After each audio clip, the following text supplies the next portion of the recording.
Japan एक ऐसा country जहां 123 मिलियन लोग रहते हैं, बट यहाँ एक अजीब सी बात है और शायद आपने कभी नोटिस भी नहीं की होगी, क्योंकि टेक्निकली जापान का 90% लैंड ऑलमोस्ट खाली है और जो बाकी का 10% है वहीं पे पूरा देश बस गया है। अब सवाल ये है कि ऐसा क्यों एक डेवलप्ड कंट्री अपनी पॉपुलेशन को इतने छोटे से एरिया में स्क्वीज करता है, जबकि उसके पास इतनी ज़्यादा लैंड अवेलेबल है। और जो आंसर है वो सिंपल नहीं है, बल्कि इतना लेयर्ड है कि जब आप समझोगे तो आपको लगेगा कि ये डिज़ाइन किसी ने जानबूझकर प्लान किया है, मगर एक्चुअली ये सब कुछ ज्योग्राफी ने डिसाइड किया। अगर आप जापान का मैप देखो तो एक इनविजिबल लाइन मिलेगी, एक नैरो बेल्ट जो साउथ वेस्ट से नॉर्थ ईस्ट तक जाती है। इस लाइन के अंदर लगभग 80 मिलियन लोग रहते हैं, मतलब आधी से ज़्यादा पॉपुलेशन सिर्फ एक पतली सी स्ट्रिप में। और जो बाकी के 43 मिलियन लोग हैं वो पूरे 90% लैंड में बसे हुए हैं। अब इमेजिन करो कि एक साइड हाइपर डेंस सिटीज़ हैं और दूसरी साइड ऑलमोस्ट एम्प्टी लैंडस्केप्स। ये इम्बैलेंस रैंडम नहीं है, इसके पीछे एक हिडन सिस्टम है। सबसे पहला क्लू मिलता है जापान के टेरेन से। जापान दुनिया के सबसे माउंटेनियस कंट्रीज़ में से एक है। अराउंड 73% लैंड माउंटेन्स से कवर्ड है, मतलब सिंपल सी बात, रहने के लिए जगह ही नहीं है। फ्लैट लैंड इतनी कम है कि लोगों को मजबूरी में एक दूसरे के पास रहना पड़ता है। लेकिन ट्विस्ट ये है कि फ्लैट लैंड हर जगह इवनली डिस्ट्रीब्यूटेड नहीं है। कुछ स्पेसिफिक रीजन्स में ही बड़े प्लेन्स एग्जिस्ट करते हैं, और वही जगह बन गई जापान के सुपर सिटीज़ की फाउंडेशन। 3 मेजर प्लेन्स जिन्होंने जापान का फ्यूचर डिसाइड किया, कांटो प्लेन जहां टोक्यो बसा, नोबी प्लेन जहां नगोया ग्रो हुआ, और कंसाई प्लेन जहां ओसाका, क्योटो जैसे सिटीज़ आए। इन तीनों जगहों पर एक कॉमन चीज़ है, फ्लैट लैंड और रिवर्स। मतलब फार्मिंग पॉसिबल, सिटीज़ एक्सपेंड कर सकती हैं और पॉपुलेशन सस्टेन भी हो सकती है। और यहीं से स्टार्ट होता है क्लस्टरिंग। लोग वहाँ सेटल होते गए जहाँ सर्वाइवल ईजीएस्ट था। मगर स्टोरी यहीं ख़त्म नहीं होती। अब आती है सेकंड लेयर, और वो है पोर्ट्स की। अगर आप हिस्ट्री देखो तो जो सिटीज़ पावरफुल बनी वो सिर्फ लैंड की वजह से नहीं बनी, वो बनी क्योंकि उनके पास एक्सेस था ट्रेड रूट का। और जापान के पैसिफिक साइड पे कुछ अनबिलीवेबल नेचुरल हार्बर्स एग्जिस्ट करते हैं। टोक्यो बे, ओसाका बे, जो कि सिर्फ पोर्ट्स नहीं हैं बल्कि इकोनॉमिक इंजन्स हैं, डीप, प्रोटेक्टेड और directly connected to huge flat planes.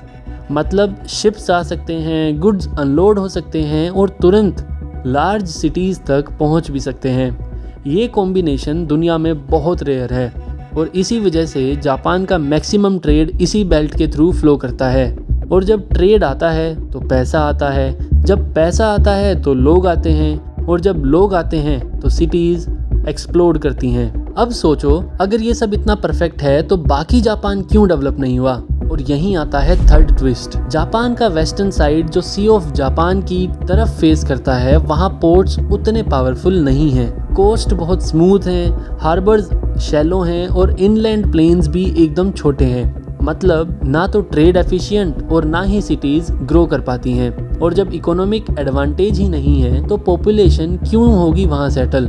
लेकिन अभी भी एक हिडन फैक्टर बाकी है जो गेम कम्प्लीटली चेंज करता है, और वो है क्लाइमेट। और ये सबसे अंडररेटेड फैक्टर में से एक है। जापान के पैसिफिक साइड पे एक वार्म ओशियन करंट फ्लो करती है, कुरोशियो। ये वार्म एयर और मॉइस्चर लेकर आता है, और result mild winters, manageable climate और बेटर लिविंग कंडीशंस।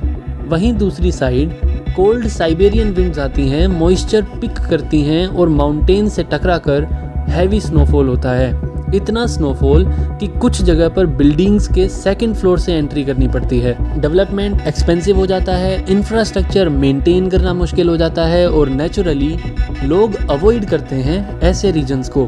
अब यहाँ एक और इंटरेस्टिंग चीज़ होती है कि पैसिफिक साइड के पास दुनिया के रिचेस्ट फिशरीज में से एक एग्जिस्ट करती है, क्योंकि वार्म और कोल्ड ओशियन करंट्स यहीं कोलाइड करते हैं। मतलब फूड सप्लाई यहाँ पर बहुत स्ट्रॉन्ग है, और जब फूड सिक्योर हो तो पॉपुलेशन ग्रोथ और इजी हो जाती है। तो अब तक क्या समझ आया? Flat land plus powerful ports plus better climate plus food security और प्लस ट्रेड रूट्स, ये सब एक ही नैरो बेल्ट में कंबाइन हो गए और बाकी जापान इनमें से एक या मल्टीपल फैक्टर्स मिस करता है। इसीलिए इम्बैलेंस नेचुरल है, लेकिन स्टोरी का एक और लेयर है जो इस पैटर्न को परमानेंटली लॉक कर देता है, और वो है हिस्ट्री। 17th सेंचुरी में जापान के रूलर्स ने अपनी कैपिटल शिफ्ट की क्योटो से ईडो, जो आज टोक्यो है। उस वक्त ईडो एक छोटा सा टाउन था, मगर सिर्फ 100 सालों में वो दुनिया के सबसे बड़े सिटीज़ में कन्वर्ट हो गया। क्यों? क्योंकि पावर शिफ्ट हो गई, और जब पावर शिफ्ट होती है तो इकोनॉमी फॉलो करती है, और जब इकोनॉमी शिफ्ट होती है तो पॉपुलेशन भी। साथ ही एक पॉलिसी इंट्रोड्यूस हुई जिसमें फ्यूडल लॉर्ड्स को हर साल कैपिटल ट्रैवल करना पड़ता था। इससे क्या हुआ? रोड्स बने, इंफ्रास्ट्रक्चर डेवलप हुआ, और जो रूट सबसे ज़्यादा यूज़ हुआ वो एग्जैक्टली इसी बेल्ट के अलोंग था। मतलब डेवलपमेंट आर्टिफिशियली एक्सेलरेट हो गया इसी रीजन में। और फिर आया industrial era, railways, factories, ports सब इसी बेल्ट में कॉन्सेंट्रेट हो गए। आज भी जापान का बुलेट ट्रेन नेटवर्क इसी लाइन को फॉलो करता है। मतलब जो पैटर्न सेंचुरीज पहले बना वो आज तक ब्रेक ही नहीं हुआ। तो फाइनल पिक्चर क्या है? दरअसल जापान का पॉपुलेशन पैटर्न रैंडम नहीं है, ये एक परफेक्ट स्टॉर्म है। ज्योग्राफी, क्लाइमेट, ट्रेड हिस्ट्री और पॉलिसीज का सब ने मिलकर एक नैरो स्ट्रिप को बना दिया जापान का दिल, और बाकी कंट्री बैकग्राउंड में रह गई। और सबसे इंटरेस्टिंग बात, ये बेल्ट अर्थक्वेक प्रोन भी है, मतलब रिस्की भी है, मगर फिर भी लोग वही रहते हैं। क्यों? क्योंकि एडवांटेजेस रिस्क से ज़्यादा पावरफुल हैं। तो नेक्स्ट टाइम जब आप जापान का मैप देखो या टोक्यो की पॉपुलेशन सुनो तो सिर्फ नंबर्स मत देखना, बल्कि उसके पीछे का सिस्टम देखना। क्योंकि कभी कभी कंट्रीज डिज़ाइन नहीं होते, वो इवॉल्व होते हैं, और जापान उसका परफेक्ट एग्जाम्पल है।